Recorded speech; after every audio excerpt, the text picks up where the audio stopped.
2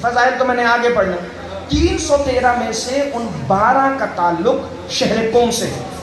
شہر قم کی ایک فضیلت بتاؤں، چونکہ جس بی بی کا ذکر ہے نا، 2 جملے پڑھوں گا فضائل کے، لیکن اس کے لیے 2 جملے شہر قم کی فضیلت کو سنو. میرے اور آپ کے چھٹے تاجدار صداقت مولا فرماتے ہیں ایوہ الناس اللہم صلی علی محمد.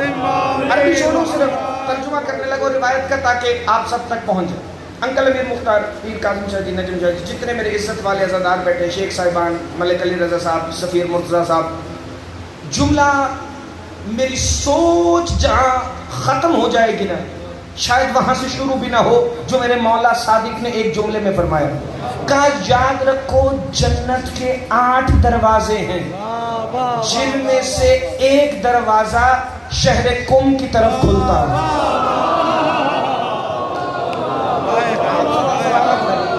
آپ ہمیشہ زندہ باد رہیں.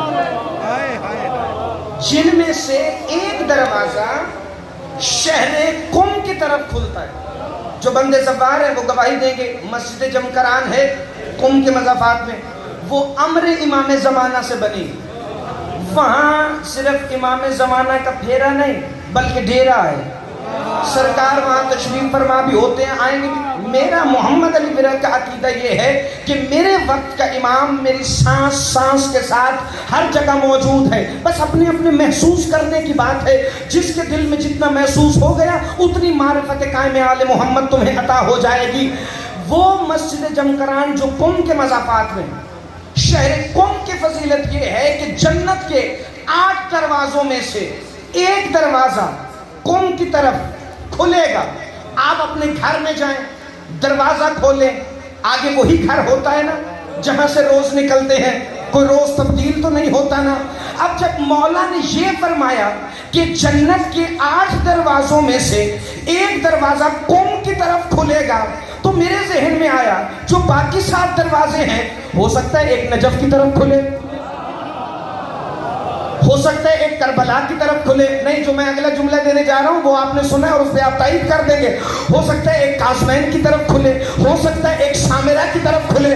جب دروازہ کھلے گا آگے کربلا، نجف اور قم ہوگا. تب امام کے فرمان کا مطلب سمجھ آیا. مولا نے فرمایا علی ولی اللہ پڑھنے والا ہمارے شہروں کا سفر جب جنت میں جائے گا تو کہے گا میں تو یہاں پہلے بھی آ چکا ہوں. زندہ باد، زندہ باد. آپ سدا سلامت رہیں، آپ ہمیشہ زندہ باد رہیں. آپ سدا جی مل کے بولو حیدری. کہ ہمارے شہروں کا زوار جب جنت میں داخل ہوگا تو وہ کہے گا میں تو یہاں پہلے بھی آ چکا ہوں. اس شہر قم کی بڑی فضیلتیں. ملک علی رضا صاحب 3 نام ہیں سفیر بھائی اس شہر کے. ویسے تو بے شمار اسماء ہیں، لیکن جو 3 نام مجھے بڑی اچھے لگتے ہیں نا شہر قم کے، وہ 3 نام میں آج آپ سے بانٹنے لگا. اس کا ایک نام ہے دار الایمان، اس کا ایک نام ہے حرم اہل بیت. صرف معصومہ قم کے حرم کا نام نہیں، شہر قم کا نام ہے حرم اہل بیت، چونکہ یہاں بہت سارے امام زادگان کی قبریں بھی موجود ہیں. تیسرا اس شہر کا نام جو میرے دل کو اتنا اچھا لگتا ہے کہ اس کو پڑھ کر ہی میرے تو اندر کا جشن ہو جاتا ہے، آپ کا مجھے پتہ نہیں. شہر قم کا ایک نام ہے پیر کاظم شاہ جی، آشیانہ آل محمد. آپ ہمیشہ زندہ باد. یہ کون سنائے ایسی باتیں تمہیں؟ آشیانہ آل محمد، یہ شہر قم کی فضیلتیں. لیکن جو سب سے بڑی فضیلت ہے نا وہ یہ ہے کہ یہاں مولا موسیٰ کاظم کی معظمہ بیٹی کا حرم ہے، جس حرم کی زواری کے لیے امام رضا خود فرماتے ہیں جس نے قم کی زیارت کی اس نے مشہد کی زیارت کی. اور زواروں نے سن رکھا ہے مشہد سے جو کچھ ملتا ہے وہ قم کا صدقہ ملتا ہے. اب جس نے مشہد نہیں دیکھا، میری دعا ہے اگر تم اگلا جملہ سمجھ کے بولو تو میرا مولا اگلی یکم ذیقعد سے پہلے تمہیں اپنی اور اپنی بہن کی جاگیر دکھائے. جو کچھ مشہد سے ملتا ہے وہ قم کا صدقہ ہے.